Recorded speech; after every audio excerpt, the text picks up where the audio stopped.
안녕하셨습니까? 마스크를 벗으니까 너무 시원하고 좋습니다. 부러우시죠? 지난주에 여기 가림막을 설치했습니다. 소리가 좀 울리는 것 같으네요.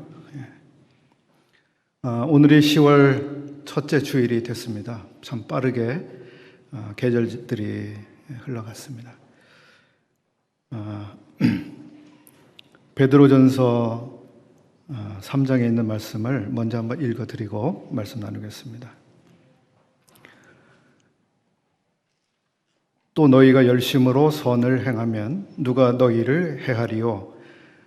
그러나 의를 위하여 고난을 받으면 복 있는 자니 저희의 두려워함을 두려워 말며 소동치 말고 너희 마음에 그리스도를 주로 삼아 거룩하게 하고 너희 속에 있는 소망에 관한 이유를 묻는 자에게는 대답할 것을 항상 예비하되 온유와 두려움으로 하고 선한 양심을 가지라.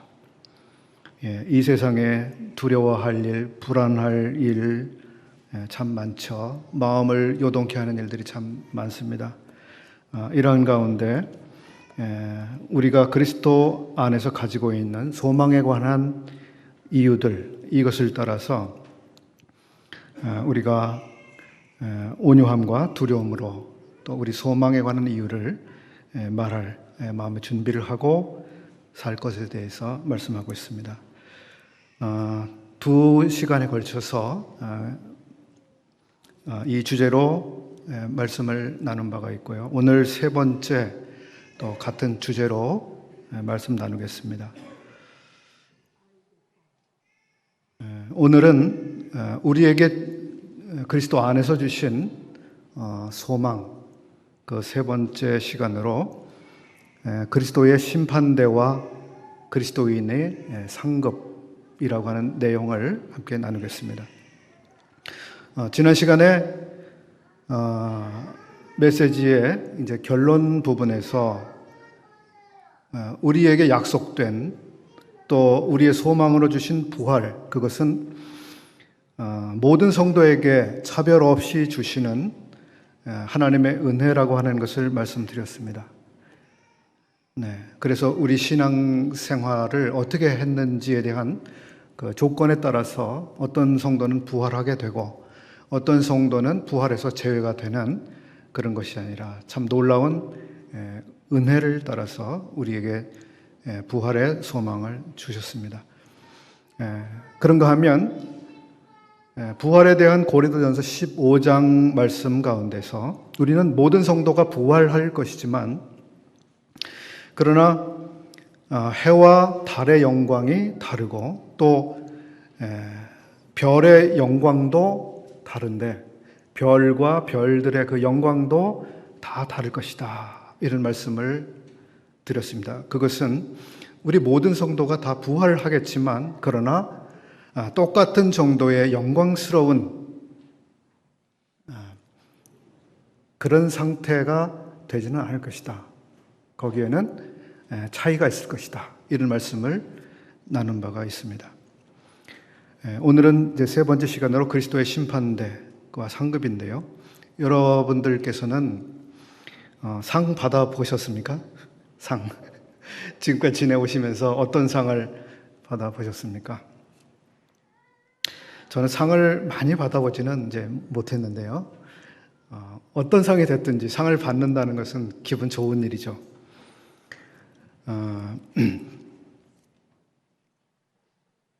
우리 사회는 이제 보통 우수상, 그리고 최우수상, 혹은 금상, 은상, 여러 종류의 상들이 있어요.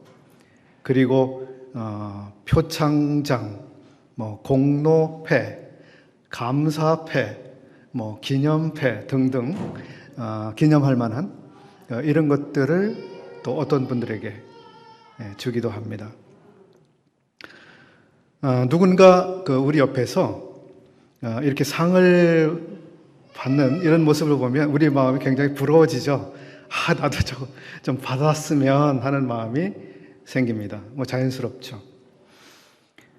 만약에 어떤 시상식장에서 여러분들이 함께 하게 됐는데 그 주최 측에서 우리 형제님 혹은 자매님에게 오늘 당신에게 그 상이 있을 겁니다. 받으시겠어요? 그러면 거절할 분이 계실까요? 네, 아마 아무도 안 계실 겁니다. 상은 참 우리를 기분 좋게 하고 참 들뜨게 만드는 그런 것이면 틀림이 없습니다. 그리스도인들에게 있는 소망, 이것은 그냥 막연하게 바라는 것이 아닙니다. 믿는 자에게 주신 이 소망은 하나님이 약속하신 것에서 오는 소망입니다. 우리는 이와 반대되는 것들을 우리의 삶에서, 우리 주변에서 많이 봅니다. 그냥 기다리는 것, 또 막연한 갈망, 이런 것들이 많이 있는데 우리는 이런 경우를 그냥 헛다리 짚는다, 또 헛물 켠다, 이런 말로 표현하기도 합니다. 기다릴 만한 어떤 근거, 또 확실성이 없는데 그냥 일방적으로 많은 기대를 걸고 있는 이런 상황, 이것이 우리 삶에서 가끔씩 보여지는, 우리 눈에 보여지는 장면들이죠. 우리의 속담 가운데서도 이런 상황을 표현해주는 속담들이 생각납니다. 떡줄 사람은 생각도 안 하는데 무엇을 먼저 마신다고 하죠. 무엇을 먼저 마시나요? 김치 국물을 먼저 마시죠. 또 감나무 밑에서 감이 자기 입에 떨어지기를 기다린다, 이런 속담도 있습니다. 또 우물에 가서 숭늉을 찾는다, 이런 말도 있습니다. 이것은 그냥 막연하게 뭔가를 기대하고 또 기대할 만한 어떤 합리적 이유가 아닌데도 불구하고 그저 자기에게 좋은 일이 일어나기를 갈망하고 있는 상태, 이런 것을 말해주고 있는 현실입니다. 하나님께서는 우리에게 주신 소망은 그저 이런 막연한 것들이 아니라 확실한 하나님의 말씀에 기초하고 있는 것입니다. 그래서 이 소망은 확실하게 이루어질 것입니다. 오늘 나누게 되는 그리스도의 심판대, 이것도 마찬가지죠. 반드시 우리에게 이루어질 일입니다. 우리 성도님들께서는 이제 심판이라고 하는 말을 들으셨을 때 어떤 생각이 떠오르세요? 심판이라는 말은 왠지 불안하고 두려운 느낌을 풍깁니다. 심판? 걱정되는데? 이런 느낌을 갖게 만듭니다. 어떤 분들은 아주 심한 공포를 느낄 수도 있습니다. 심판하면 제일 먼저 많은 사람들이 떠오르는 개념은 바로 형벌이라고 하는 것일 겁니다. 형벌. 최후의 심판.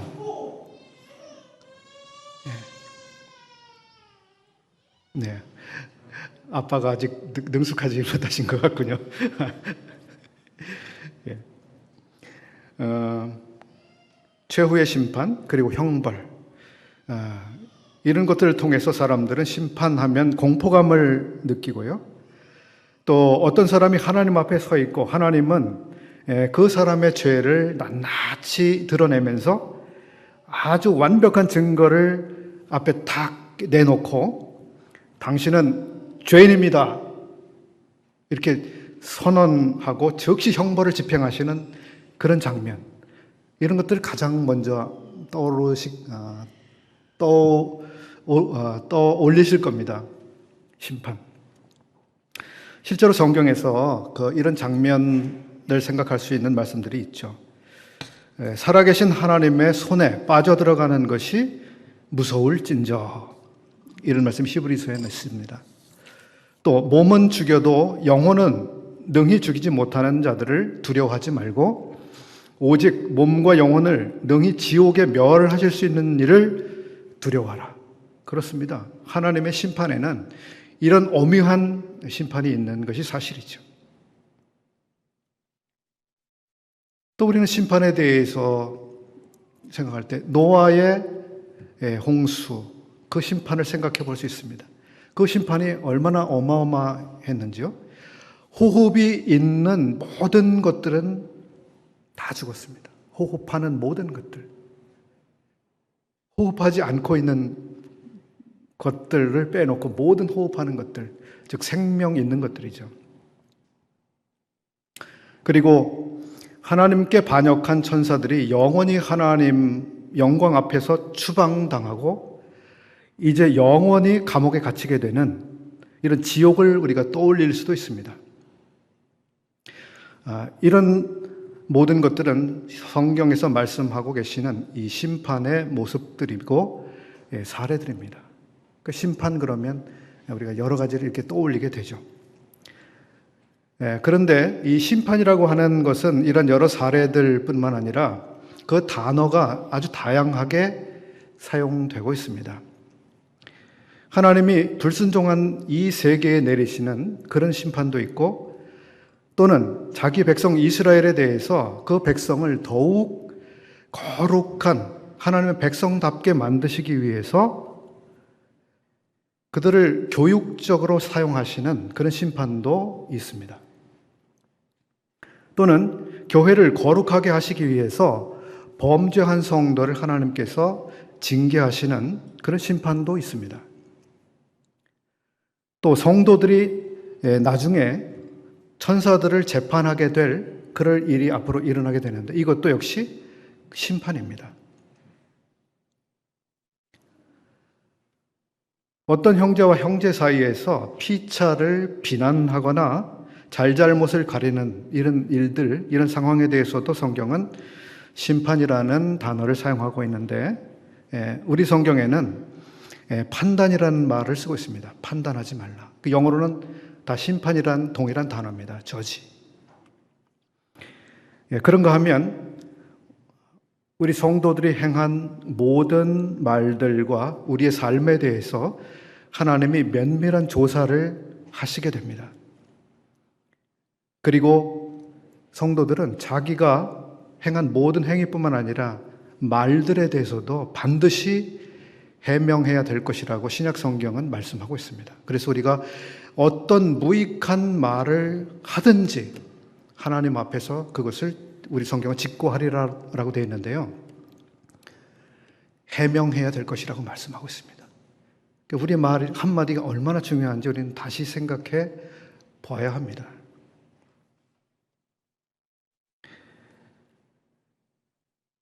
이렇게 심판이라고 하는 단어는 여러 가지 의미를 가지고 사용되고 있고 특히 오늘 우리가 함께 상고하는 그리스도의 심판대라고 하는 여기에 있어서도 이 심판도 매우 독특한 의미를 가지고 있습니다. 올여름에 올림픽 경기가 있었습니다. 많이들 보셨는지요? 어떤 경기가 제일 재미있으셨어요? 저는 별로 경기를 보지를 못했습니다만은 우리는 그런 그 큰 경기를 중계를 보면서 혹은 뭐 현장에서 본다고 할 때에도 우리 선수들이 막 경기를 잘하면 우리 덩달아 기분이 좋아집니다. 그런데 우리 선수가 경기에서 막 밀리면 마음이 그죠? 초조해지고 침울해지기도 합니다. 경기를 하는 도중에 우리 선수가 잘못한 게 아닌데 심판이 감점을 주거나 경고를 주거나 이렇게 되면 어떻게 됩니까? 우리 마음에 불편이 생기죠. 불만이 생깁니다. 심판에 대해서. 또 반대의 경우에는 어떤 상대방 선수가 분명히 저건 파울입니다. 반칙을 했는데 그 심판이 전혀 거기에 대해서 경고하지도 않고 경기를 멈추게 하지도 않고 그냥 아무 일이 없었던 것처럼 경기를 진행하는 그런 상황이 생기기도 합니다. 우리가 그런 장면을 볼 때 우리 마음이 울분이 생기죠. 심판에 대해서 심판을 저렇게 보나 이런 마음이 생기죠. 또 더 나가서 어떤 영악한 선수들이 있는데요. 상대방이 분명히 파울을 하지 않았는데 자기가 파울을 당한 것처럼 그저 과장된 행동을 해서 심판으로 하여금 저 선수가 파울을 했다고 오인하게 만들어서 자기에게 유리한 상황을 만들죠. 헐리우드 액션이라고 소위 일컬어지는 그런 치사한 그런 행동을 선수들이 하기도 합니다. 심판이 깜빡하고 넘어가죠. 그리고 휘슬을 쫙 불고 축구로 말하면 이제 프리킥을 주거나 혹은 더 심한 경우는 페널티킥을 주기도 합니다. 시비가 대단히 일어납니다. 또 어떤 선수들은 또 이런 비열한 행동을 하기도 하는데 자기의 역량이 모자라니까 약물을 사용해서 자기의 운동 능력을 이렇게 끌어올려서 경기를 잘합니다. 그걸 모르는 경기 운영진이나 심판들은 그냥 경기를 진행하고 금메달, 은메달, 동메달이 정해집니다.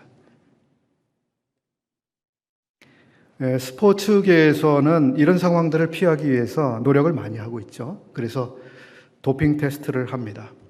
그리고 요즘에는 1000분의 1, 10,000분의 1초 그 시간의 차이까지 측정해서 누가 먼저 들어왔는지를 정확히 구별해주는 수영이라든지 이런 경기들 보면, 육상 경기 보면 그 시계들이 사용되죠. 그래서 똑같이 들어온 것 같은데 사실은 차이가 있는 아주 극단적인 차이까지 구별해주는 그 시비가 없게 하려는 거죠. 또 공정한 심판을 보기 위해서 심판을 복수로 운영하죠. 2명이나 3명, 선심과 부심을 한다든지.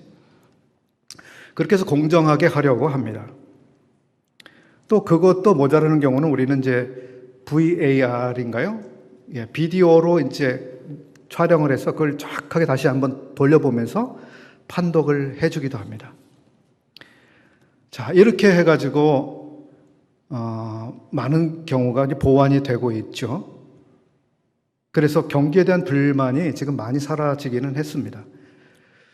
그럼에도 불구하고 우리가 스포츠 경기에는 거의 늘 심판에 대한 항의가 있고 불공정한 경기에 대한 시비가 걸립니다.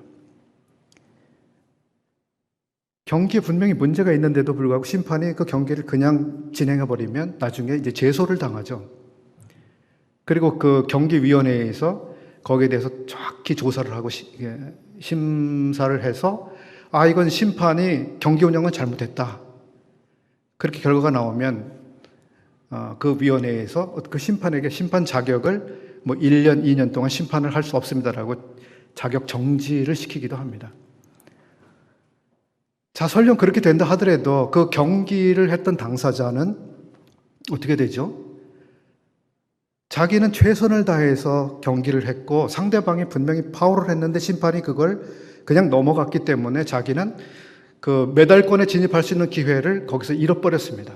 다시 그 경기를 원래대로 가져가서 똑같이 경기를 할 수도 없는 상태가 되고 마는 거죠. 너무 억울한 일이에요.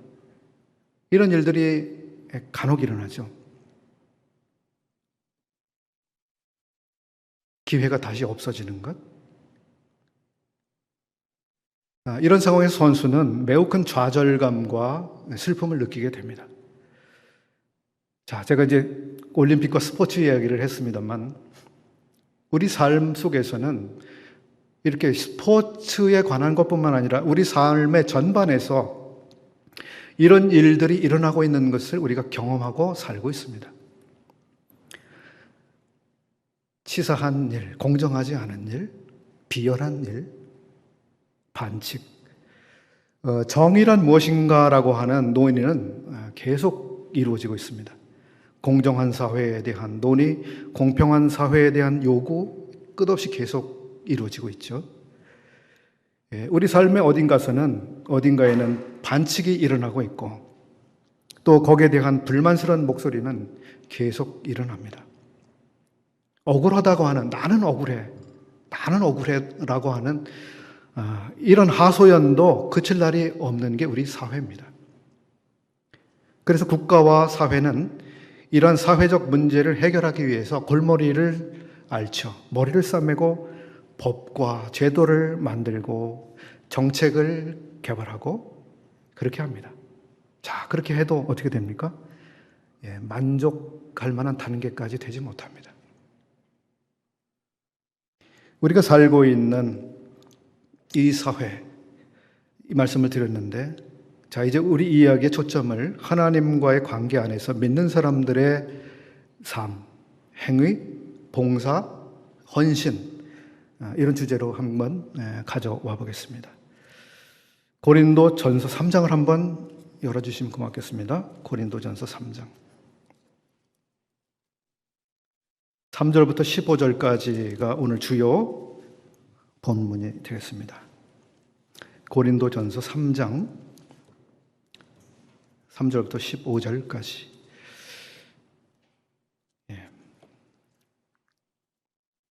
제가 한번 읽겠습니다. 너희가 아직도 육신에 속한 자로다. 너희 가운데 시기와 분쟁이 있으니 어찌 육신에 속하여 사람을 따라 행함이 아니리요. 어떤 이는 말하되 나는 바울에게라 하고 다른 이는 나는 아볼로에게라 하니 너희가 사람이 아니리요. 그런즉 아볼로는 무엇이며 바울은 무엇이뇨? 저희는 주께서 각각 주신 대로 너희로 하여금 믿게 한 사역자들이니라. 나는 심었고 아볼로는 물을 주었을 때 오직 하나님은 자라나게 하셨나니 그런즉 심는 이나 물 주는 이는 아무것도 아니로되 오직 자라나게 하시는 하나님뿐이니라. 심는 이와 물 주는 이가 일반이나 각각 우리의 일하는 대로 자기의 상을 받으리라. 우리는 하나님의 동역자들이요 너희는 하나님의 밭이요 하나님의 집이니라. 내게 주신 하나님의 은혜를 따라 내가 지혜로운 건축자와 같이 터를 닦아두매 다른 이가 그 위에 세우나 그러나 각각 어떻게 그 위에 세우기를 조심할지니라. 이 닦아둔 것 외에 능히 다른 터를 닦아둘 자가 없으니 이 터는 곧 예수 그리스도라. 만일 누구든지 금이나 은이나 보석이나 나무나 풀이나 짚으로 이 터 위에 세우면 각각 공력이 나타날 터인데 그날이 공력을 밝히리니 이는 불로 나타내고 그 불이 각 사람의 공력이 어떠한 것을 시험할 것임이니라. 만일 누구든지 그 위에 세운 공력이 그대로 있으면 상을 받고 누구든지 공력이 불타면 해를 받으리니 그러나 자기는 구원을 얻되 불 가운데서 얻은 것 같으리라. 여기까지 읽어드렸습니다. 사도 바울은 여기 3절부터 9절까지 이야기에서 밭에서 일하는 사람들의 이야기를 하고 있습니다. 그리고 10절부터 15절까지는 소재를 바꿉니다. 건축에 대한 이야기로 그 이야기의 내용을 바꾸죠. 그러나 이 두 이야기에서 공통되게 취급하고 있는 주제가 있습니다. 무엇일까요? 8절과 14절을 보시게 되면 그 중복되고 있는 것이 있는데 곧 상을 받는다라고 하는 것입니다. 이 상을 받는다라고 하는 것을 이야기하기 위해서 밭 그리고 집에 대한 이야기를 하고 있는 것이죠. 먼저 이 밭에 대한 이야기 속에서 고린도 성도들에게 지금 이 사도 바울이 하고 있는 이야기는 무엇인가요? 그 이야기를 꺼내는 이유는 3절에 나온 대로 너희가 아직도 육신에 있기 때문이고 너희 가운데 시기와 분쟁이 있기 때문에 내가 이것을 말한다. 상을 말한다. 그리고 그 상이 각각 어떻게 주어질 것에 대해서 내가 말하는데 그것은 너희가 더 이상 분쟁을 하지 않도록 하기 위해서 내가 이제 상을 말하겠다라고 연결해서 우리가 생각해 볼 수 있습니다. 본문 안을 좀 들여다보겠습니다. 고린도 형제들은 어떤 형제들은 아볼로를 더 위대하게 생각했습니다. 어떤 형제들은 바울을 더 크게 생각했습니다. 사람에게는 취향이라는 게 있습니다. 그래서 사람마다 어떤 스타일을 더 좋아할 수 있죠. 그럴 수 있습니다. 그럼에도 그것이 누군가를 더 높이거나 낮추는 이유로 작용해서는 안 됩니다. 그것은 선을 넘는 일이 됩니다. 우리의 취향이 어떤 사람들의 질을 평가하는 그것이 되어서는 안 된다는 것입니다. 본문을 보게 되면 고린도에서 먼저 일을 한 사람은 누굽니까? 사도 바울이죠. 사도 바울은 고린도라고 하는 도시에 갔습니다. 아가야라고 하는 넓은 지역의 고린도라고 하는 곳에 가서 먼저 일을 사도 바울이 했습니다. 그는 그곳에 가서 사람들을 대상으로 말씀을 전했습니다. 가르치고 믿음의 기초 작업들을 했습니다. 말하자면 그는 밭에 무언가를 이제 막 심은 사람이었습니다. 자, 심어진 이것을 그냥 방치하게 되면 어떤 결과가 벌어질까요? 식물이 살아나지 못하죠. 반드시 물을 주어야 합니다. 그래서 그 후에 아볼로라고 하는 주님의 종이 고린도에서 주님을 믿은 사람들을 돌보게 됐습니다. 영적인 물을 준 것입니다. 이것은 체계적으로 제자를 양육하고 말씀을 조직적으로 잘 가르친 것이라고 생각해 볼 수 있습니다. 왜냐하면 아볼로는 교사의 은사를 받은 사람이었고 효과적으로 복음을 변증하는, 설명하는 능력이 탁월했던 사람이었습니다. 사도행전 18장에서 우리는 아볼로의 모습을 한번 찾아볼 수가 있습니다. 제가 찾아서 한번 읽어봐 드리겠습니다. 사도행전 18장 24절부터 28절까지 내용입니다. 알렉산드리아에서 난 아볼로라고 하는 유대인이 에베소에 이르니 이 사람은 학문이 많고 성경에 능한 자라. 오늘날로 말하면 대학원까지 하고 석사, 박사 과정까지 다 했는지 모르겠습니다. 아주 지적으로 뛰어난 사람이었습니다. 그리고 성경에 능하다고 말씀하고 있습니다. 26절을 읽을까요? 그가 회당에서 담대히 말하기를 시작하거늘 브리스길라와 아굴라가 듣고 데려다가 하나님의 도를 더 자세히 풀어 이르더라. 예, 그 사람은 많은 것을 깊이 방대한 지식을 가지고 있는 사람이었지만 핵심을 정확히 찌르고 있지는 못했던 것 같아요. 그래서 브리스길라와 아굴라가 당신이 알고 있는 그것은 바로 이것입니다 라고 하는 것을, 핵심적인 것을 탁 짚어주고 정확히 알도록 도와주었는데요. 그 후 27절입니다. 아볼로가 아가야, 즉 고린도가 있는 지역입니다. 아가야로 건너가고자 하니 형제들이 저를 장려하며 제자들에게 편지하여 영접하라. 예, 천거를 해준 거죠. 추천해줬습니다. 저가 가매 은혜로 말미암아 믿은 자들에게 많은 유익을 주니, 고린도 지역에 가서 믿은 사람들에게 많은 유익을 끼치고 있는 거죠. 이는 성경으로서 예수는 그리스도라고 증거하여 공중 앞에서 유력하게 유대인의 말을 이기밀라라. 대단한 능력을 가지고 있는 교사였습니다. 자, 이 사람이 이제 고린도에서 그 많은 영향을 당연히 끼쳤고 유익을 엄청나게 준 것입니다.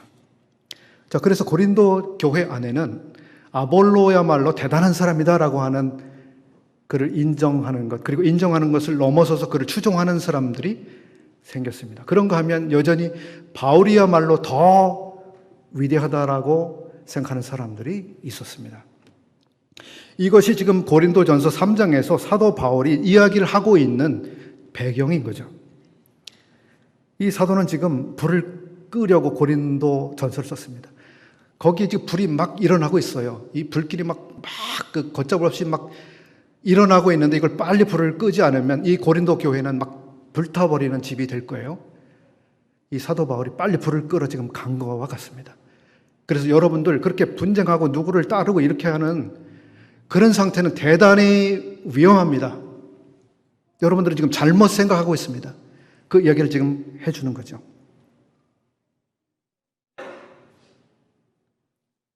사도는 이런 이야기를 지금 하고 있습니다.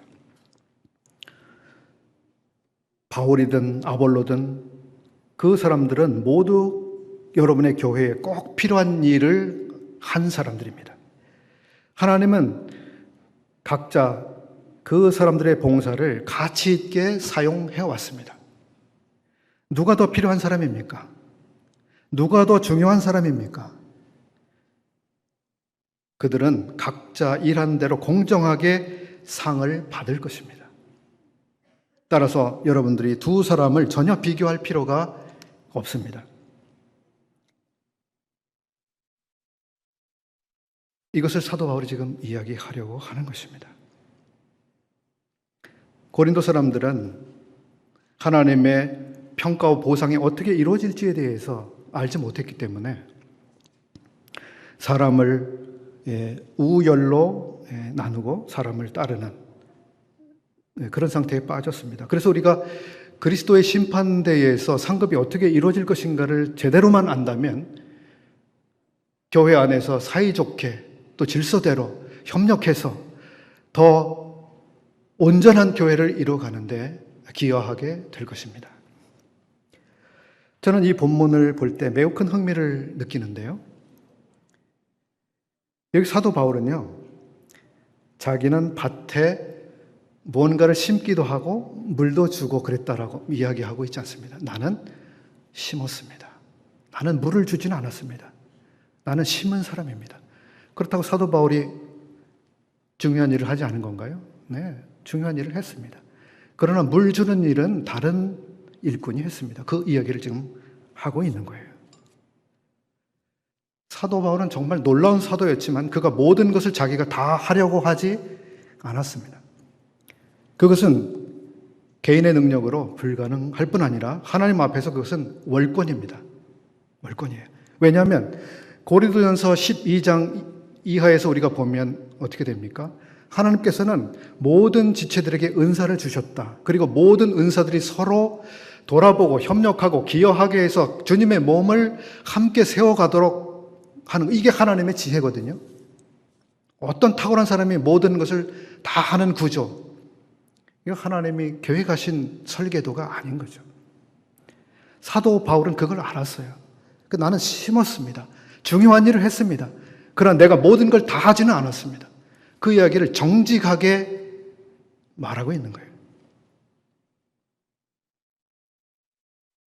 디모데후서의 표현을 하자면 그는 나의 달려갈 길을 달리고 나의 믿음을 지켰다. 나는 내가 달려갈 레이스를 달렸다. 다른 사람의 레이스를 나는 침범하려고 하지 않았다. 다른 레이스는 다른 사람이 달려갈 레이스이다. 다른 사람의 레이스를 내가 침범해서 달려가서 설령 1등으로 선착한다 해도 나는 상을 얻지 못합니다. 왜냐하면 그건 파울이죠. 사도 바울은 어떻게 경주해야 되는지 알았던 사람이었습니다.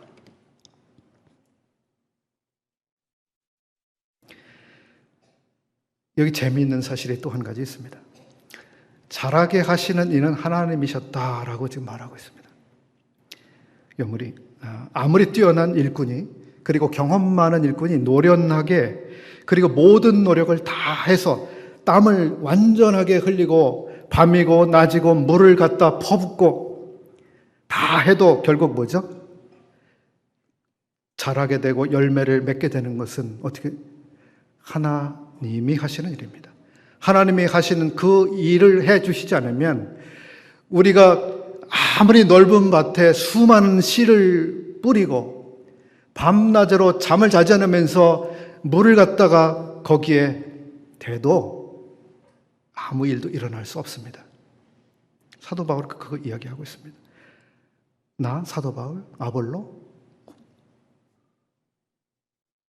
그렇게 노력을 해도 하나님이 잘하게 하시지 않았다면 여러분 가운데 아무 일도 일어날 수 없었습니다. 여러분들이 주님을 알게 되고 믿게 되고 성경을 배우고 하나님을 더 깊이 알아가는 그 모든 일들은 하나님이 하셨기 때문에 일어나고 있는 일들입니다. 그 말하고 있습니다. 하나님이 하시지 않으면, 잘하게 하시는 그 일을 하시지 않으면 우리의 모든 수고가 무익하다 하는 이야기를 하고 있는데 이것은 우리 각자도 되새겨 볼 일입니다. 우리가 전도하고요, 우리가 선교하고요, 구도자를 만나고 또 우리가 성경 공부를 하고요, 때로는 교회를 개척하고요, 우리가 제자를 양육하고요, 우리가 누군가를 신방하고요, 누군가 어려운 사람에게 상담을 해줍니다. 때로는 구제를 하기도 하고요, 격려를 해주기도 합니다. 이 모든 활동들을 하는데 하나님 이거 사용하시지 않으면 어떻게 될까요? 아무 유익이 없어요. 아무 일도 일어나지 않아요. 아무도 도움을 받지 못해요. 헛수고죠. 우리가 누굴 바라보고 누굴 의지하고 일해야 되는지 잘 생각해 봐야 하는 것이죠. 오직 잘하게 하시는 하나님, 그분을 제외하고 우리가 무엇을 한다고 하는 것.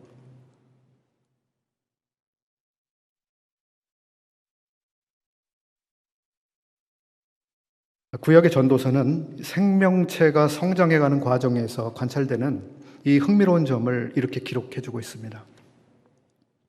전도서 11장 5절인데요. 바람의 길이 어떠함과 아이벤 자의 태에서 뼈가 어떻게 자라나는 것을 내가 알지 못함 같이. 바람이 언제 어느 방향에서 어느 정도 강도로 어떻게 불어서 어느 쪽으로 갈 것인지, 그리고 그 바람은 몇 시간 동안 이쪽에 불다가 다른 곳으로 갈 것인지 우리가 모른다고 하는 것입니다. 오늘날은 뭐 기상에 대한 과학이 발달해서 글쎄 예측이 좀 되는지 모르지만, 그러나 우리가 철저하게 알지 못합니다.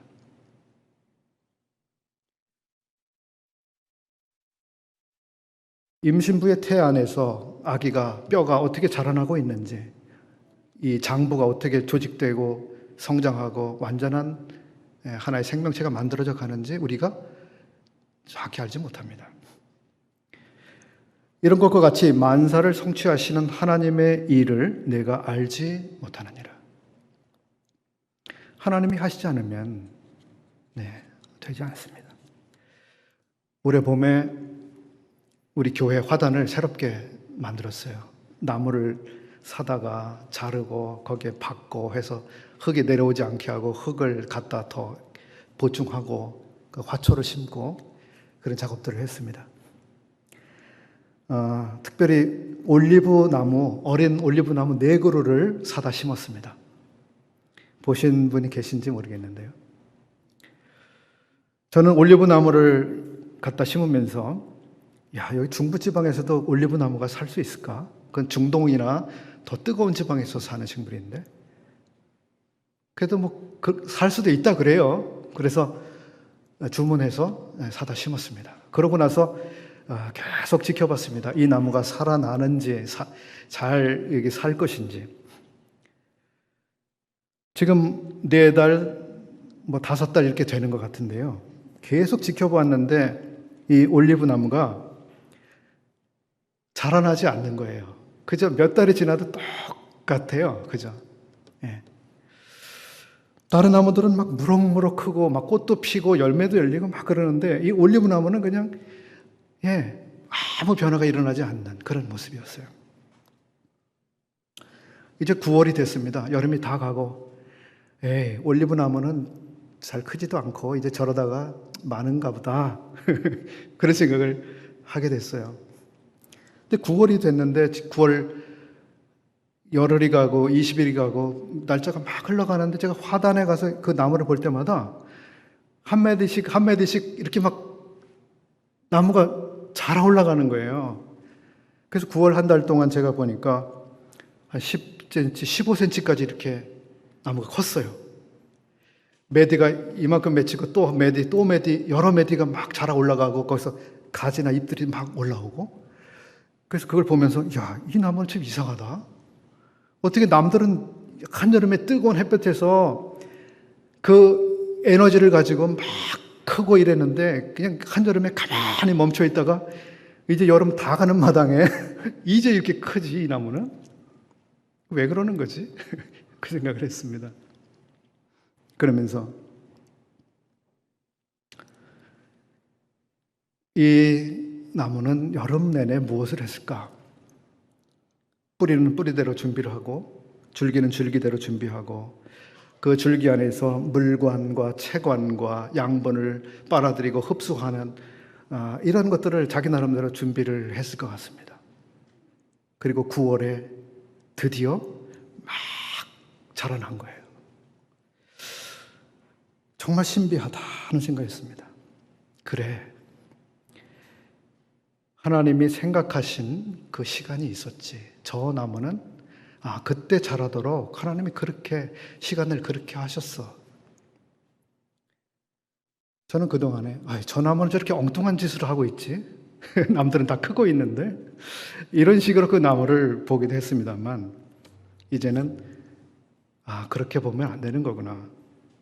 걱정스러운 그런 눈으로 보는 게 아니라 그 나무대로 그대로 잘 보아줘야 한다는 거. 모든 나무마다 자라나는 시기, 꽃 피우는 시기, 열매 맺는 시기가 다 다른데요.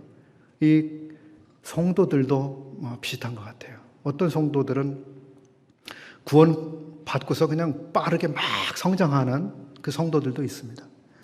어떤 성도는 몇 년이 지나갔는데 크게 변화가 없는 사람이 있기도 해요. 때로는 큰 비바람을 맞기도 하고 그저 아주 가뭄에 힘들어하는 그런 시기를 보내는 나무들도 있습니다. 그런 나무는 막 그냥 자랄 듯 말 듯 살아있는 듯 그렇지 않은 듯 그런 모습을 보여주기도 합니다. 근데 하나님은 다 생각이 있으신 거죠. 이제 고린도전서 3장 10절 밑에서는 우리가 이 밭에서 이루어지는 일이 아니라 집에 대한, 건축에 대한 이야기를 우리가 볼 수 있습니다. 집을 건축하는데 기초가 놓여져 있습니다. 그리고 성도들이 그 기초 위에 건축하는 일에 참여하고 있는 모습을 말씀해 주고 있습니다. 건축물의 토대에 대해서 사도 바울이 이야기하고 있는데요. 교회의 참된 터, 이것은 바로 사도들과 선지자들의 터 위에 세워진다라고 에베소서 2장 20절에서는 말씀하고 있습니다. 사도들과 선지자들이. 그리고 여기 고린도전서에서는 사도 바울 본인은 자기가 이 건축의 기초 작업을 했다고 지금 말하고 있습니다. 그리고 이 기초 작업을 하는데 곧 그 기초는 바로 예수 그리스도라고 말하고 있습니다. 다른 터를 새로 만들고 건축하려고 하는 그런 사람이 있다면 어떤 사람일까요? 우리는 그런 사람을 이단이라고 말합니다. 이단. 터를 바꿀 수는 없어요. 다른 터를 놓고 거기에 건축하려고 하는 것은 잘못된 시도입니다. 예수 그리스도가 아닌 터 위에 뭔가를 세우려고 하기 때문이죠. 어떤 건축업자가 30층을 짓겠다. 나는 40층까지 올리겠다. 어마어마한 건물을 짓겠다라고 해도 그 터가 잘못되어 있다면, 그죠? 소용이 없습니다. 여기 지혜로운 건축자처럼 터를 준비했는데요. 마태복음에서 지혜로운 건축자 이야기가 나오고 있습니다. 그 지혜로운 건축자는 반석 위에 건축하기 때문에 홍수가 밀려와도 끄떡이 없다고요. 근데 이 건축의 토대, 즉 그리스도라고 하는 토대 위에 세워지지 않은 모든 건물들은 홍수가 났을 때 그 건물이 10층 건물이든 30층 건물이든 타워 팰리스든 어떤 멋져 보이는 건물도 견뎌내지 못합니다. 우리가 이 사실을 정확히 이제 알고 있습니다.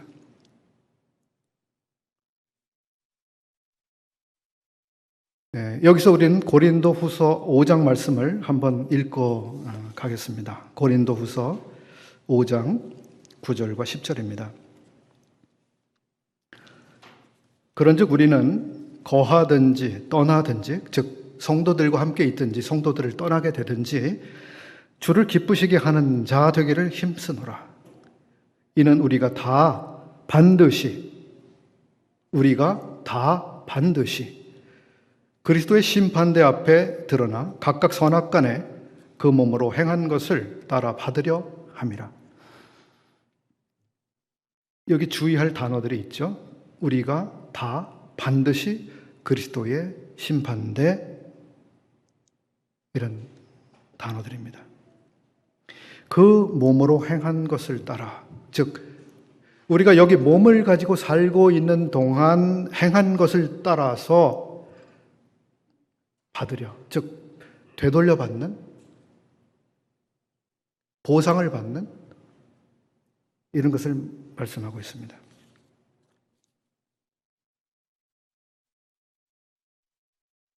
여기 그리스도의 심판대, 이것은 언제 있게 되는 사건인가? 많은 분들이 아시겠습니다만, 이 사건은 교회가 휴거되고 나서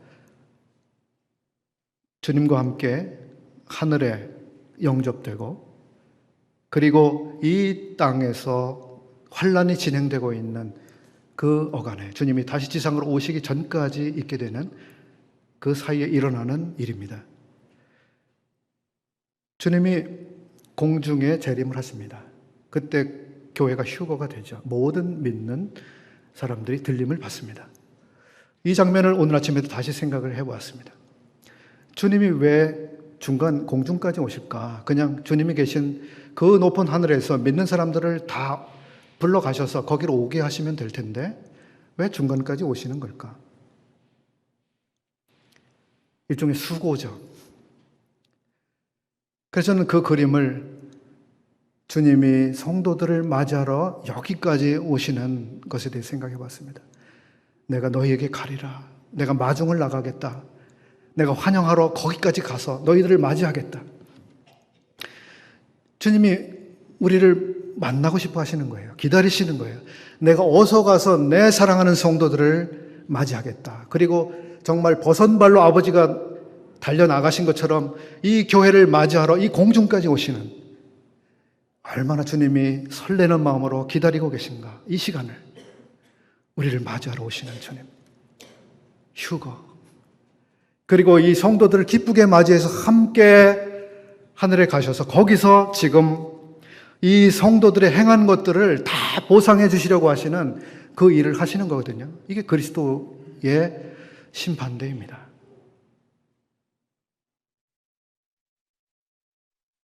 이 그리스도의 심판대와 관련해서 이제 몇 가지 우리가 유의해서 잘 생각해 볼 부분들을 말씀을 드리고자 합니다. 여기서 우리가 다 반드시라고 하는 것을 봤습니다. 여기서 우리는 누구일까요? 믿는 사람들입니다. 불신자는 여기 우리에 들어가 있지 않습니다. 불신자들은 이 그리스도의 심판과 상관이 없습니다. 그들은 아주 무서운 하나님의 심판이 기다리고 있을 뿐입니다. 그리스도의 심판대는 믿는 사람들에게만 해당됩니다. 그리고 믿는 사람들에게만 해당되고 믿는 사람들을 위한 것입니다. 믿는 사람들을 위해서 주님이 하신 거예요. 그래서 우리가 아무리 어떤 세상에서 도덕적인 사람, 인류의 커다란 공헌을 한 사람, 국가를 위해서 아낌없이 희생을 한 사람, 그랬다 하더라도 불신자라면 이것과 상관이 없어요. 돌려받을 게 없어요.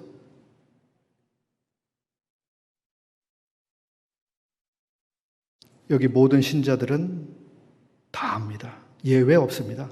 다 여기에 서게 됩니다. 안디옥 교회에 있었던 어떤 성도들이든 에베소 교회에 있었던 성도들이든 어거스틴이든 루터이든 칼빈이든 혹은 바나바든 마가이든 디모데이든 로마 시대에 순교를 한 성도들이든 지금 북한의 지하교회에서 핍박받는 성도들이든 무슬림권에서 박해받고 있는 혹은 난민 가운데 있는 어떤 성도들이든 여기 다 포함이 되죠. 21세기를 살아가고 있는 우리를 포함해서죠. 그리고 여기 반드시입니다. 이건 선택의 문제가 아닙니다. 믿는 사람들은 누구나 다 서야 합니다.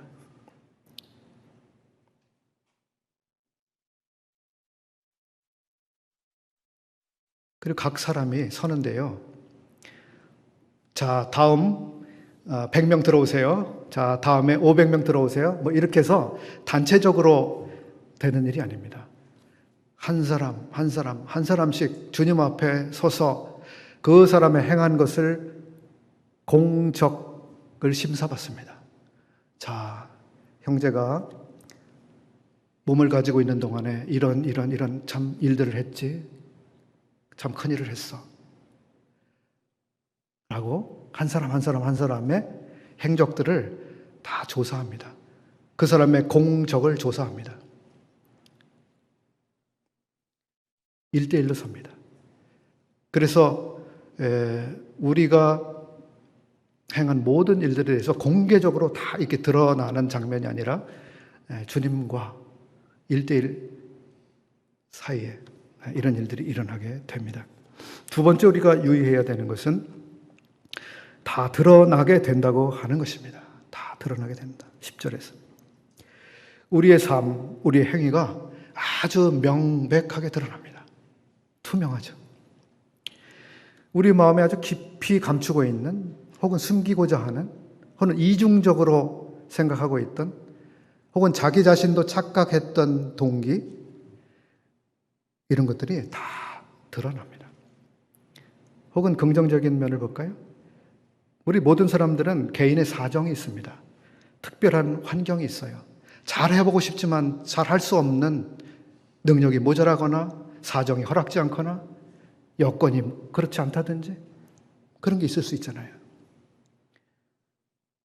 어떤 사람은 선천적으로 혹은 유전적인 면에서 취약한 그런 상황에서 살아가는 사람도 있습니다. 그 사람이 많은 것을 할 수 없었죠. 어떤 사람은 지적으로 우수하지 않은 사람도 있습니다. 그 사람에게서 주님이 큰 것을 기대할까요? 주님은 그런 모든 정황적인 것들을 다 고려하실 것입니다.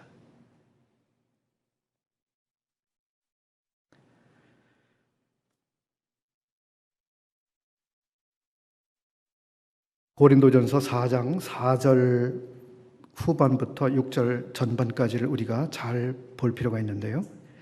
거기 보시게 되면 나를 판단하실 이는 주시니라. 고린도 성도들이 사도 바울을 막 평가했어요. 저 사도는, 저 일꾼은 이래, 저 사람은 이런 생각을 가지고 있어, 저 사람은 뭔가 뒤로 꿍꿍이가 있어, 뭔가 다른 계산을 하는 사람이야. 자기 밥 먹고 살기 위해서 지금 하나님 일을 한다고 저러고 있는지도 몰라. 뭐 각종 안 좋은 이야기를 어떤 사람들이 했어요. 판단받은 거죠. 근데 사도 바울은 그러는 거예요. 여러분들이 이러쿵저러쿵 나를 지금 판단하는 그런 얘기가 들리는데 난 괜찮아요. 아무 상관없어요. 여러분들이 어떤 말을 해도 가장 중요한 것은 주님의 판단입니다. 나를 판단하실 이는 주시니라. 이것을 우리 확고하게 가질 필요가 있어요. 다른 사람들이 나에 대해서 평가하고 우리는 뭐 잘 참고를 해야 되긴 하겠죠. 그렇기 때문에 그러므로 때가 이르기 전 곧 주께서 오시기까지 아무것도 판단치 말라. 우리는 남을 재판할 수 없습니다. 자격이 우리에게 있는 게 아니에요. 그가 주님이 어두움에 감추인 것들을 드러내고 마음의 뜻을 나타내시리니 그때에 각 사람에게 하나님께로부터 칭찬이 있으리라. 형제들아, 내가 너희를 위하여 이 일에 나와 아볼로를 가지고 본을 보였으니. 자신과 아볼로의 케이스를 통해서 여러분에게 가르쳤다. 하나님이 어떻게 상을 심사하고 어떻게 공정하게 평가해서 각각에게 상을 주실 것인지 보여주었다. 자, 그렇기 때문에 여러분들은 그 때가 오기 전까지 어떤 형제나 자매나 일꾼들에 대해서 함부로 판단하지 마십시오. 그동안 우리가 알 수 없는 감추어졌던 그 마음의 동기들과 생각과 그 사람이 그렇게밖에 할 수 없었던 여러 여건들과 상황들에 대해서 우리가 아는 것은 아주 제한적입니다. 그렇기 때문에 여러분 그때까지 판단하지 마십시오. 그 이야기를 지금 하고 있습니다.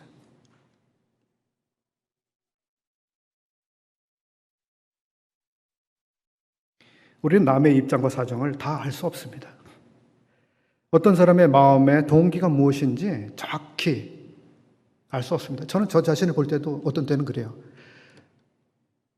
제가 마음의 일부분에서는 주님만을 위해서 막 이걸 하는 것 같으면서도 또 다른 쪽의 마음에서는 그래도 나를 위해서는 이런 것도 좀 참고해야지 하면서 이 두 마음이 살짝 섞이는 이런 것들도 있는 거예요.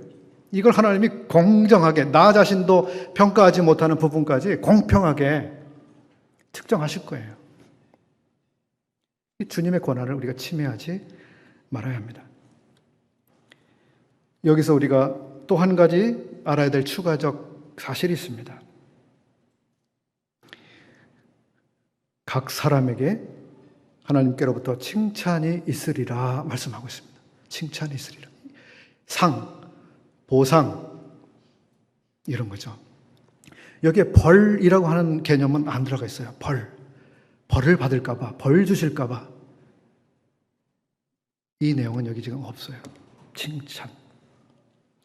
믿는 사람들에게 잘못이 있다면 그것은 이미 십자가 위에서 해결이 됐습니다. 벌, 성도하고는 무관한 거예요. 무관한 거. 각 사람에게 칭찬이 있을 것입니다.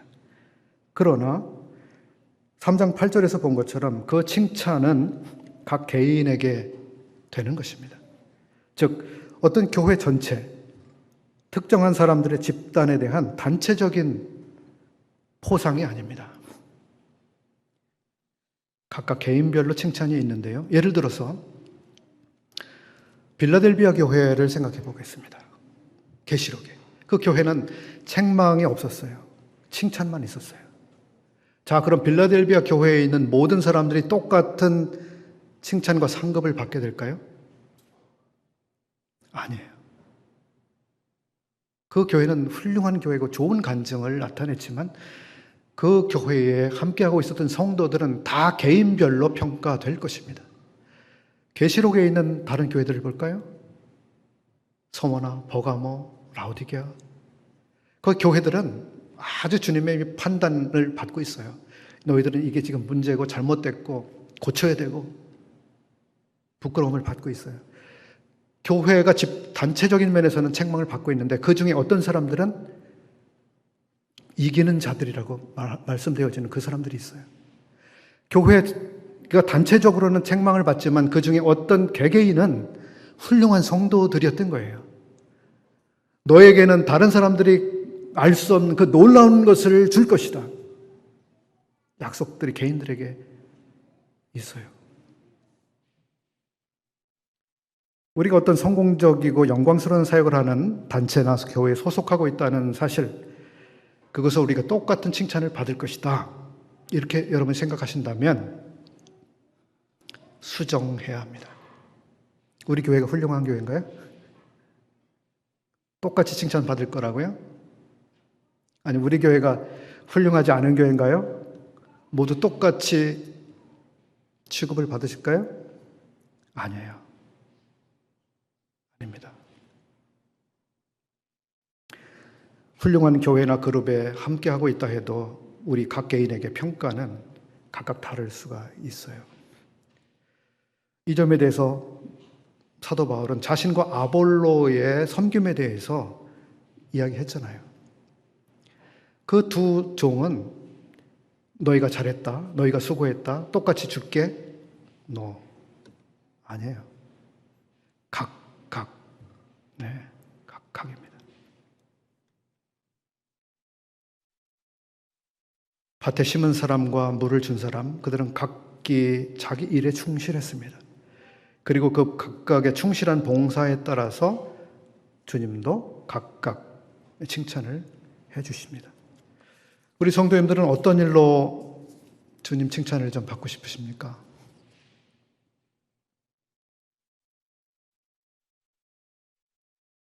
이제 세 번째 그리스도의 심판과 관련해서 생각해 볼 것이 있습니다. 주님은 감추어진 것들을 드러내실 것이라고 말씀하셨는데요. 우리가 때때로 섬길 수 있는 조건, 선천적인 차이, 그런 게 있어요. 주님은 그런 것들을 충분히 고려하실 것입니다. 이 세상의 스포츠 심판들은 심판으로서 하지 못하는 게 많죠. 심판을 속이는 행위들도 많죠. 심판이 속아 넘어가죠.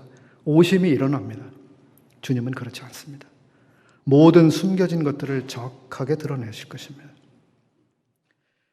그런데 우리가 주님을 섬기는데 불리한 조건이 있을 수가 있어요. 선천적으로, 그죠? 그런 경우가 있어요. 여건이 그렇지 못할 수가 있어요.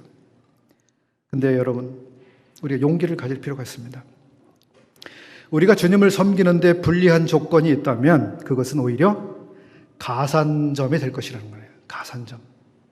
예를 들어볼까요? 아브라함의 믿음을 생각해 보겠습니다. 아브라함의 믿음에 대해서 로마서에서는 저가 바랄 수 없는 중에 하나님을 믿었다. 그래서 그걸 대단히 칭찬하고 계세요. 그가 뭔가를 기대할 수 있는 조건이었다면 그의 믿음은 덜 빛났을 거예요. 바랄 수 없었기 때문에 그의 믿음이 더욱 빛났어요.